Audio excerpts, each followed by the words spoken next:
Hello, everybody, and welcome to Technology Today. I am Merwat, and along with the sentient AI from the future, we talk about technology and science in Technology Today. And these 5 articles chosen for today are, they're my titles, and then we share the real titles on the other side of this. So, special stormwater sponge, and I have a typo in it, but I'll fix that. Frozen electrons, lost sea turtle years, X-ray study, and magnetic fields reshape sound waves. That sounds similar to something that Merwat has said in the past. Anyway, everything's powered by ohmtown.com. Technology Today is one of the many channels that are over at ohmtown.com. Go over there and become a citizen, and you'll find all kinds of news that you can use. All news, no noise, because all the noise comes from this guy.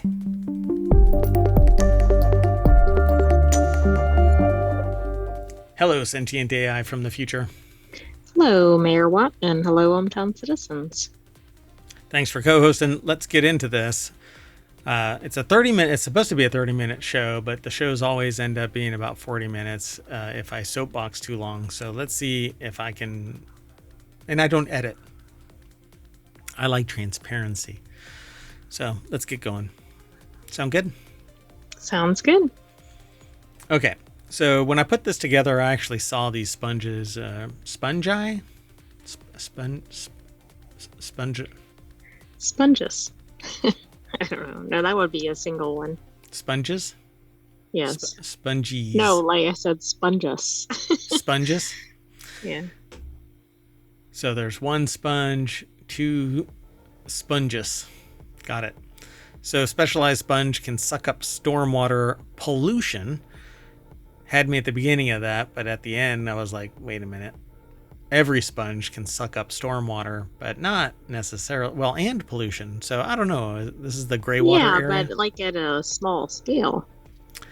Well, as more waterways contend with algae blooms, and pollution caused by minerals from agricultural runoff and industrial manufacturing processes, new methods to remove pollutants like phosphate, copper, and zinc are emerging across fields. So, Northwestern University. Oh boy. See, there's some side discussion that I want to mention, but y'all need to start paying attention. TechExplore.com is where this article is housed. A new sponge coated with nanoparticles that have an affinity for pollution have been created. Northwestern University put this article together. Again, it's over at techexplore.com. While solutions exist, they tend to be costly and can be just one use, but a specialized sponge created by researchers at Northwestern University that works to slurp up pollutants and then release them as desired may present a reusable, low-cost solution. The sponge, coated with nanoparticles, but I'm curious what they are, have an affinity for pollutants, can collect metals like zinc and copper, as well as phosphate, and in previous iterations has successfully pulled lead from water and microplastics and oil from lakes and oceans. It then releases these valuable resources. I don't know about microplastics. When it's exposed to different pHs, pH alone has it cast off whatever pollutants it's grabbed. So it's in a paper published on February 5th in ACS, ES&T Water. Researchers define a method to tailor their platform to specific Chicago pollutants and then selectively release them, giving resources that typically must be mined a potential for a second life. Interesting. Oh, interesting. So it could be used multiple times. Yep. Which is pretty amazing, because that's one of the problems with cleanup methods. Yeah, and it even says that it can be used as a universal sorbent or catch-all, or it can be tailored to certain groups of contaminants like metals, plastics, or nutrients. Interesting, right? Yeah, this has some promise. Then I guess the question is, what do you do once you've got all of that pollutants? Caught all of it, yeah. Yeah. So the newest version of the highly hydrophilic or water-loving cellulose sponge coated with particles tailored to other pollutants. The sponge platform works so effectively because of its pores, providing lots of surface area where pollutants can catch. Dravid is the Abraham Harris Professor of Material Science and Engineering at Northwestern's McCormick School of Engineering and a faculty affiliate of the Paula M. Trianens Institute for Sustainability and Energy. Do you think all that fits on one business card or a placard, like on the desk? On the back of his shirt, or their shirt, I should say. Let's see. What is their first name? Vinayak. Or Viniak. I don't know. Anyway, so they've at times referred to the technology as a Swiss Army knife thanks to its versatility and ability to be used again and again. He founded NU startup Coral Innovations, formerly MFNS Tech, to begin the process of commercializing the sponge-based technology for environmental remediation. At a university and colleges, this is typically referred to as a technology exchange, where the school pays for the fundamental research through grants and other material funding, and then the individual is the named inventor, and co-assigned is the school. And so in that sense, public money has been spent for private innovation that gets spun out into a commercial enterprise that benefits all of society. People need to pay attention to that mechanism. So it's a 1-2 pH punch kind of a thing. A funch. A funch. Quit trying to make funch happen. So stormwater treatment equipment manufacturer Stormtrap LLC learned about the platform and approached the team asking about 3 specific pollutants heavily impacting Chicago, hoping to add absorbent materials to their portfolio. Stormtrap representatives asked if Dravid could get the concentration of pollutants down to untraceable levels. So the EPA sets levels for minerals based on human health that are at times higher than the amount considered safe from an environmental perspective, such as algae blooms. Anyway, developing the platform to capture copper, zinc, and phosphate was relatively easy, but then Kelly Matuszewski, a PhD student in the Dravid group and the paper's first author, was tasked with determining a method to get the resources back. As stores of phosphate and metals in mines are depleted, their second step is becoming critical. And apparently that's what they did. By changing the pH, metals flush out of the sponge. Very interesting. I mean, Yeah. it's a big innovation, but it's applying standard scientific principles. Yep. Yeah. So this takes money and time, folks. Let's keep going. The next article is over in Technology Today as well. Electrons frozen yet free, a quantum breakthrough in graphene. By twisting layers of graphene, researchers discovered a unique electronic crystal where electrons freeze in place yet allow current to flow along the edges without resistance. This behavior is dictated by topology, such as a Mobius strip's one-sided surface. The finding could have major implications for quantum computing. I'm not going to pretend to know anything about this one. Well, that's not good, because then there's going to be 2 of us. Sharzad Abbasi over at University of British Columbia put the article together. It's at scitechdaily.com. Researchers from the University of British Columbia, the University of Washington, and Johns Hopkins University have discovered a new class of quantum states in specially engineered graphene. Their study, published in Nature, reveals the existence of topological electronic crystals in a unique material called twisted bilayer trilayer graphene. All right. The system is created by stacking ultra-thin graphene layers with a precise rotational twist, fundamentally altering their electronic behavior. Would you recognize bilayer, trilayer graphene if you saw it? I don't know. If they have a picture, maybe I can infer from its construction. If it's a bi or a tri or a bi-tri, or it's a try now, a buy later. Don't buy a try, but don't buy. I don't know. Remarkably, the amount of current that flows along the edge is precisely determined by the ratio of two fundamental constants of nature, Planck's constant and the charge of the electron. The precision of this value is guaranteed by a property of electron crystal known as topology, which describes the properties of objects that remain unchanged by modest deformations.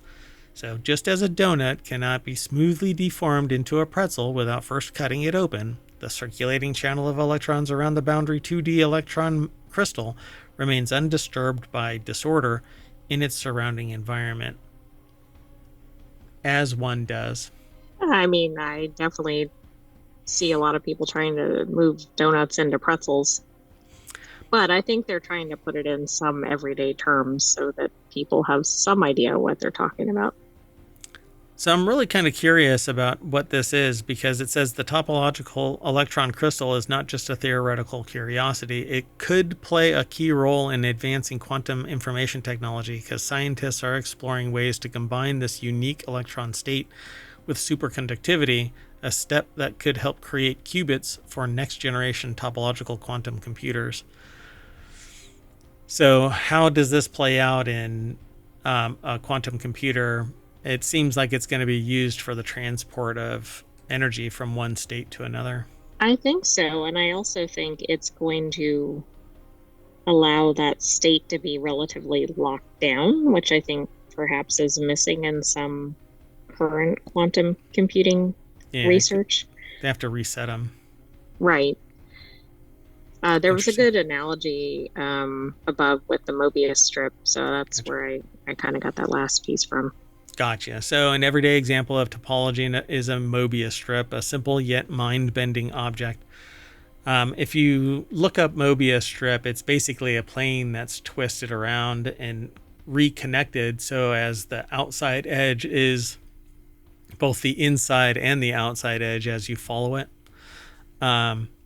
So imagine taking a strip of paper, forming it into a loop, taping the ends together. Now, take another strip, but before joining the ends, give it a single twist. The result is a Mobius strip, a surface with just one side and one edge. Amazingly, no matter how you try to manipulate the strip, you cannot untwist it back into a normal loop without tearing it apart, which is kind of a duh moment. The rotation of the electrons in the crystal is analogous to the twist in the Mobius strip and leads to a remarkable characteristic of the topological electronic crystal never before seen in the rare cases where electron crystals have been observed in the past. Edges where electrons flow without resistance describe being locked in place within the crystal itself. So, but on the edges, there's supposed to be no resistance, but inside the strip, they're locked in place. Right. Huh. Fascinating. I don't know. I wish my brain worked where I would wake up one day and understand that kind of stuff. It really is beyond me. At least there hasn't been anybody that talks about this kind of deep scientific theory and application. I love the articles that we get from SciTech Daily, and I appreciate that they're doing this research. And I mean, it could change the way things operate down the road. It's hard to see it today, but yeah, I would say, let's just move on. The next article is over in the Mobile Channel. Scientists solve the mystery of sea turtles' lost years. Using satellite tracker, scientists have discovered the whereabouts of young sea turtles during a key part of their lives. So apparently turtles just disappear. What is that called? Where people just go off and they go on walkabout. Basically. Oh yeah, like a walkabout. They're like, I think also anabasis is another term. Gotcha. Not quite the same thing, but Christina Larson put this article together. It's over at phys.org. We've had massive data gaps about the early baby to toddler life stages of sea turtles. This part of their lives has largely been a mystery, but for decades, scientists have wondered about what happens during these so-called lost years. It's about 10 years. New research published Tuesday begins to fill that gap. For over a decade, Mansfield and colleagues attached GPS tags to the fast-growing shells of young turtles. Steering small boats, they looked for young turtles drifting among the algae in the Gulf of Mexico, eventually tagging 114 animals, including endangered green turtles, loggerheads, hawksbills, and Kemp's ridleys. Okay. It's Ruth's Chris's Steakhouse. Those are actually a well-known turtle, but yeah, they have an odd name. Ruth's Chris? No, Kemp's Ridley's. Eventually, the GPS tags slough off, and because the outside of the turtle shell basically sheds away. So that's kind of the no shit news in this article. It was all posted to the Proceedings of the Royal Society B because it didn't earn an A. Just kidding. It's two different. Anyway. No, we just always poke fun at the journal meme. Yeah. So what we've uncovered is that turtles are actually swimming. They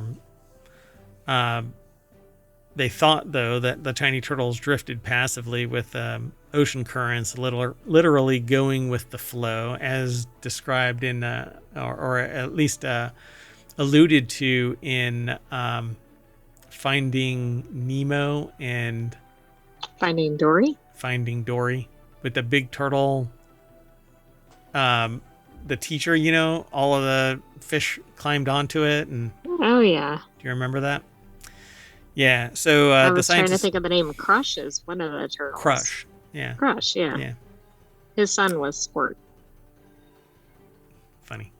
So scientists confirmed this by comparing location data of young turtles with the routes of drifting buoys set in the water at the same time. More than half of the buoys washed ashore while the turtles did not. So this tiny little hatchling is actually making its own decisions about where it wants to go in the ocean and what it wants to avoid.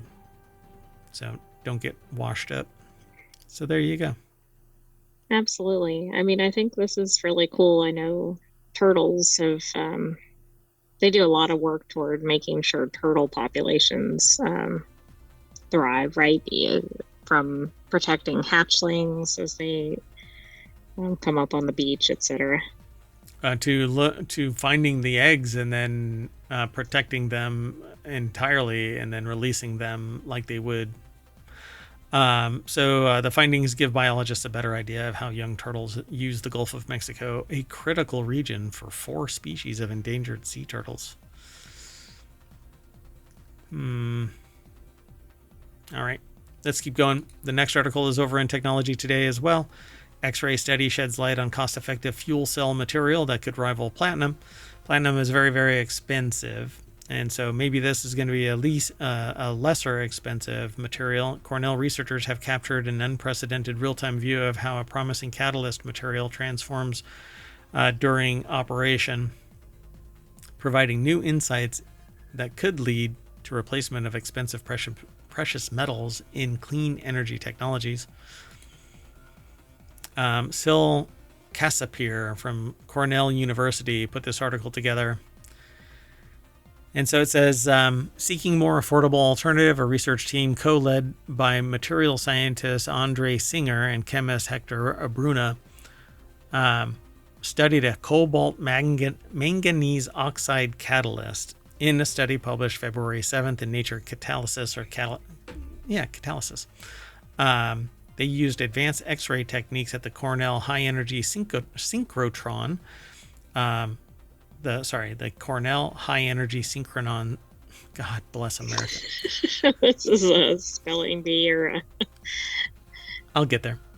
So they used X-ray techniques at the Cornell High Energy Synchrotron source to observe the catalyst in action. Their findings revealed an unexpected structural stability, suggesting that it has the potential to be a low-cost rival to platinum. So these cobalt manganese oxides can accommodate surprisingly large strains during operation. Many other materials would permanently deform or degrade. So apparently this new composite can resist that deformation. The study also identified a key limitation. While the material can repeatedly recover from small rapid voltage shifts, prolonged exposure triggers an irreversible structural transformation. The finding, along with other modeling, is helping researchers better define the material's potential degradation points. So, I mean, I think as they continue to expand the number of resources that can be used for some of these technologies, I think that'll be good because I think right now it's so contingent on a single mineral being um, accessible, etc. right, And we know there's some questions with how those are retrieved and the processes, etc. right. And so you need this fundamental research. Um, and for the most part, it's very, very, very expensive, and fundamental research doesn't necessarily bear out a success in the positive, but a success in the negative, i.e., this does not work, and so don't do this anymore. But you don't Right, but know that could what you be don't just know. as important, right? Because it can shape the direction going forward. Without Correct. that negative result, they might be throwing a lot of resources down the drain or not coming up with other solutions. Right. Because a theoretical, it doesn't work, is not adequate enough, because there's been enough anomalous behavior in material sciences to go, you need to test this situation to see if it works or not. So the findings are proving valuable insights that they feel will enable the broad deployment of these technologies. This also works to illustrate the collaborative and synergistic research environment and culture at Cornell, and serves as an example of research coming full circle. And a lot of academic research ends up in your homes, powering cars, I mean, what about things like use of the internet? right? That came from fundamental science. So, um, all right. So it says, building on these findings, the team plans to explore the bimetallic oxide systems and extend their X-ray methodologies to investigate a broader range of electrocatalytic materials. So, yeah, good luck. All right, let's go. Our last article is over in, and this one is the most interesting to me out of all of these, at least today. Magnetic fields reshape the movement of sound waves in a stunning discovery. So, magnetic fields. You wouldn't think that sound waves have any physical form that would allow them to be manipulated, because it's basically a shock front. It's a flow of energy across particles in the atmosphere, and then it hits your body and vibrates. True, but I think like potentially it could run into some kind of interference. But to date, sound waves have always been impacted by physical. Right, right, absolutely. I don't think we've seen anything, at least not on this scale, to show otherwise. Yeah, So this this. is a really big deal. I mean, the fact that the headline says stunning discovery was enough reason to submit it into the show. Yeah, and this is interesting because I certainly have been a proponent of an idea that we don't know the full scope and capabilities of sound and the electromagnetic forces. So scientists have unlocked a previously unseen behavior of acoustic waves, opening up new possibilities for cutting-edge communication technologies. By experimenting with nanoscale magnetic materials, researchers observed an asymmetric diffraction pattern in surface acoustic waves, something only known in optics until now. This groundbreaking discovery suggests that sound waves can be manipulated in ways never before seen. So, gravity can create a thing called lensing, which basically allows for observers to see behind a planet, because if you look at the edge of the planet, its gravity is actually warping space-time around it, depending on particularly a sun. Okay. It's you can see a galaxy behind a galaxy because it's lensing the space-time behind it around it. It's quite amazing. And then to find out that it's doing this with sound, I find it pretty equally amazing. So Tohoku University put this article together. It's published over at scitechdaily.com. Researchers have discovered a novel way that surface acoustic waves interact with magnetic materials, leading to a surprising asymmetric diffraction effect, which could revolutionize acoustic-based communication technologies.